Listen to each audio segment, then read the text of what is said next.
There lived a happy family of five. The little boy of the family, Robert, is known for his kind and caring nature. He loved his grandparents very much because they used to tell him stories. They told him fairy tales, hero tales, and exciting hunting tales. He spent most of his time with them. Grandma cooked for the entire family while Grandpa took care of the household chores. Robert's parents made quite a lot of money running their own business in town.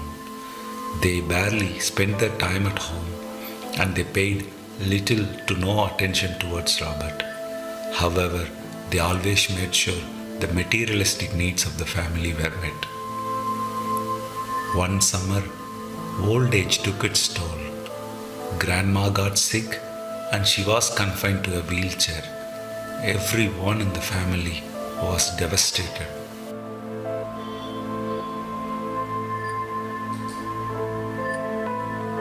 One night, over dinner,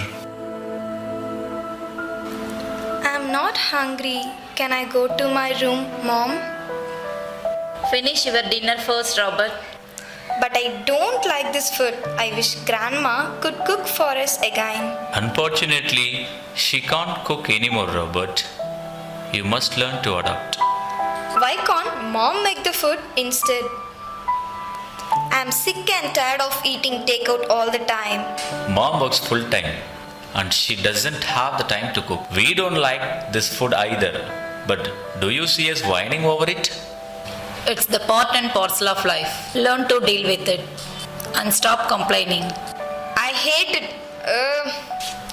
Speaking of Grandma, your mother and I have decided to make special living arrangements for her. What are you talking about, Dad? We are sending Grandma to a nursing home in the town and she won't be living with us anymore. But how can you? Don't worry, it's better that way. They meet her needs and she will constantly be in good care. Besides, the nursing home is not far from here and so we can visit her anytime we want.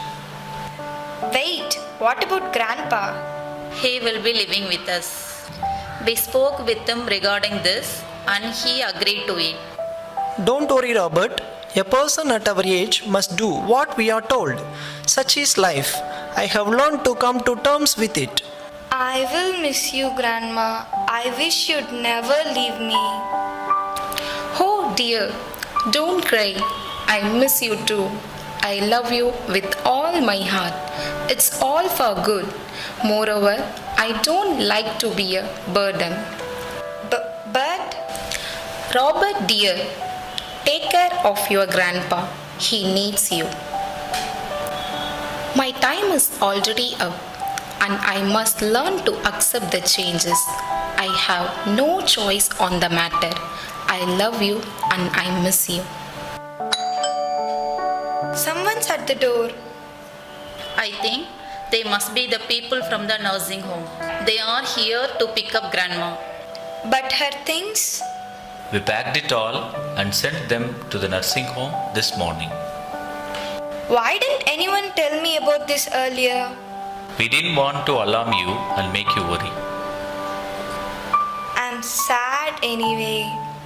So are we, but we should send Grandma happily.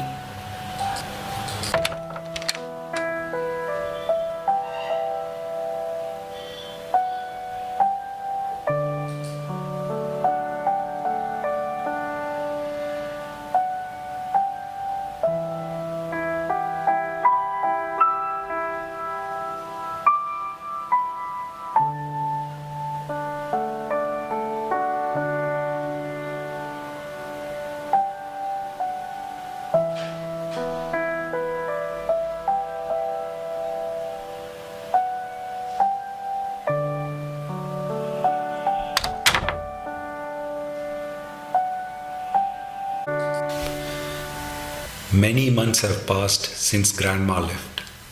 Her absence is felt everywhere inside the home. Robert has lost his usual charm.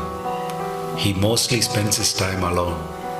He can barely be comforted by the leftover love he receives from his grandpa. Yet, he tries his best to help his grandpa around the house. Grandpa feels an over responsibility towards his life choices and towards his relationships with other people, like he has to be capable of handling life on his own. It makes it hard for him to rely on people or let people in who can take care of him. He is in an ongoing learning process of how to be more open with family members and less avoidant in relationships.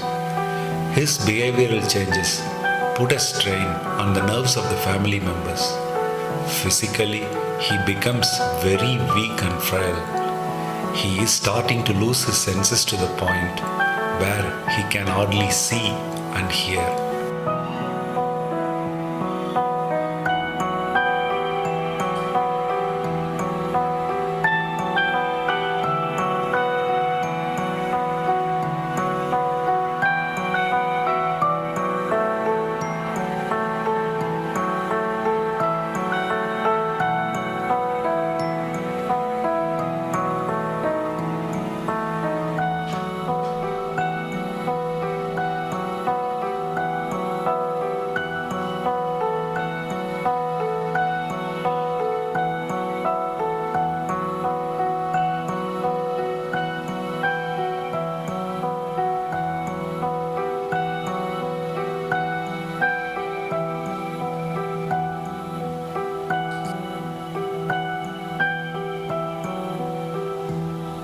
One night over dinner.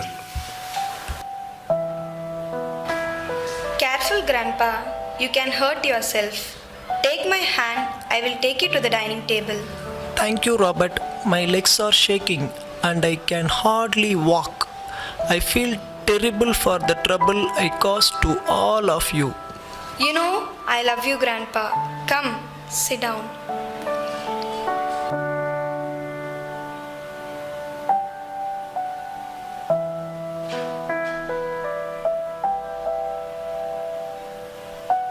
Give me the spoon. I will help you. Be careful, old man. You are making such a mess on the table. Also, close your mouth when you chew. You are spilling your food everywhere. Mom, please leave him alone. Quiet, everybody. I come home really tired, and every day it's the same thing here at the table. You, Dad, you are going to eat in that corner of the room so that we all have a little peace. We deserve to have a quiet and peaceful dinner just like everybody else. But all our time is wasted with you on this table. But Dad, please don't do that to him. It's your dad's decision, Robert, and you cannot interfere. Enough, no more discussions.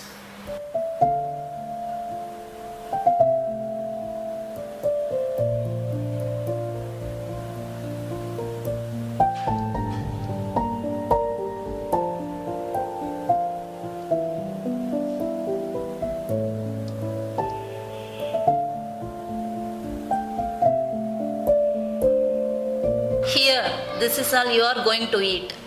Mom, that's not enough food for him. Old people don't need to eat a lot, Robert. Besides, he spills most of the food on the table. And what kind of bowl is this? I didn't know you had it. Well, that's an old wooden bowl I found in the kitchen. I don't want to serve him on one of my fine dinner bowls. What for? He is blind and can't even see the bowl. He is not blind, Mom. He has trouble seeing, that's all. Enough already. Please change the subject. By the way, the soup is delicious and the meat is so tender. Thanks, dear. I am glad you like it. Mom, Grandpa is looking at us and his eyes are full of tears. Don't worry. Maybe the spicy soup got into his eyes. He needs help, Mom. You know, he can't eat by himself. His hands are shaking. And look, he can't even hold the bowl. Leave him alone. I am pretty sure he can. Oh no, I don't need this. Now I have to clean the floor. Come on, Dad. Help us a little and give us a break. Now my wife has to clean all your mess. I'm so sorry. Don't be sorry. Just try harder. If you can't help us, The least you could do is not cause any trouble. Don't worry, Mom. I will go and clean up after Grandpa. No, you go and finish your homework first. It's already bedtime. I can handle this.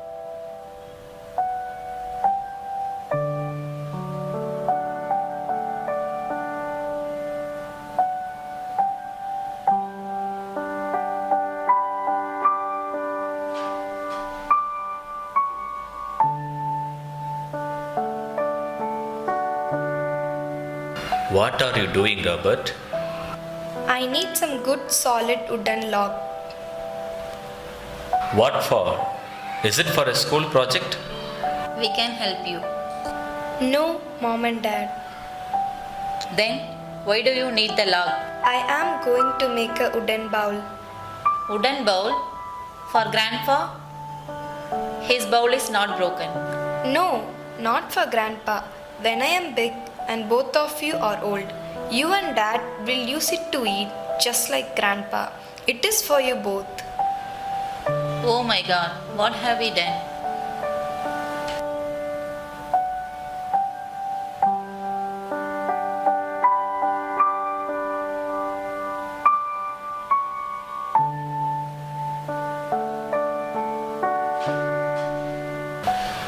Come, Dad. From now on, you'll always eat with us. You are my father.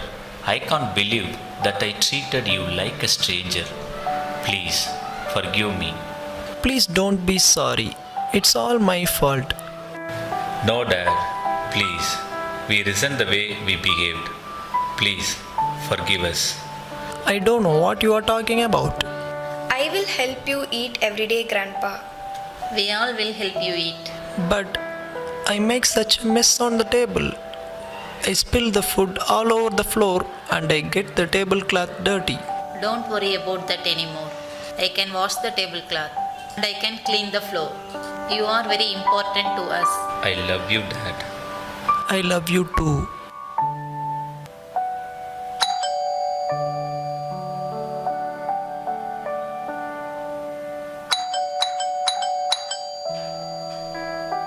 I will go and check.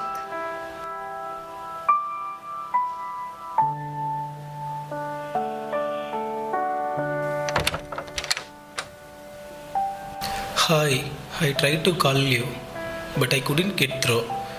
I'm sorry. Unfortunately, I have some bad news. Oh, why? What happened? Is she alright? No, sir. She is very serious. We tried our best, but her condition is very critical. I'm sorry to say this. She is on her deathbed. I don't know what else to say. She has only limited time left, and we thought it is best that she spends it with her family. Oh, I see. We take it from here. Thank you.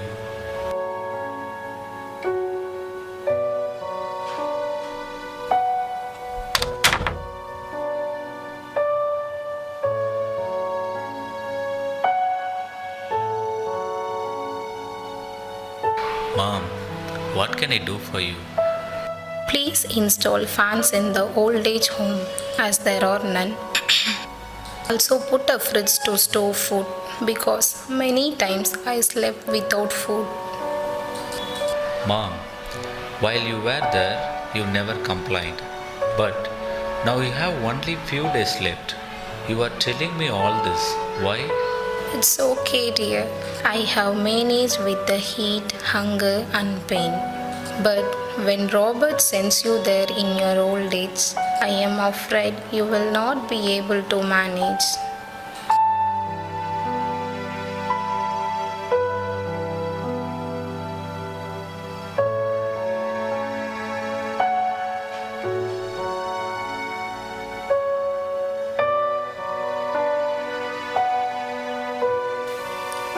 Care for your parents with love and respect, for you will only understand their full value when you see their empty chair.